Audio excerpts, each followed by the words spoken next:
ok bạnនេះគឺស្ងួតហើយបងប្អូនបាទអញ្ចឹងយើងយកទឹក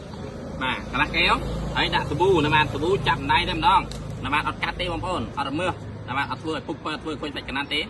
បោកកាន់តែយូរសាច់ក្រណាត់កាន់តែភ្លឺកាន់តែថ្មីបាទសាប៊ូ extra wash តាមពីធម្មជាតិបងប្អូនអាចបោកជាមួយនឹងសាច់ក្រណាត់គ្រប់ប្រភេទកៅអៅពើកៅអៅផ្កាកៅអៅសកៅអៅក្រហមមិនក៏បោកបានដែរអញ្ចឹងចង់មើលថាស្ងួតហើយជ្រះឬមិនជ្រះតាក់ដល់គ្នា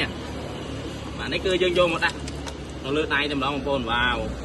ញាក់សាច់បងប្អូនបើកាត់យើងអត់ហ៊ានពិសោធន៍នៅលើដៃទេព្រោះឯងបងក៏សួរច្រើនថាកាត់អត់ពុកភុយអត់ខូចសាច់កណាត់អត់បោករឿងថ្ងៃបានអត់អូខេអញ្ចឹងមកមើលណាបាទអានេះគឺយើងបើផ្លាក់ខ្លាំងអញ្ចឹងយើងដាក់ត្រាំកាន់តែយូរគឺកាន់តែល្អបាទ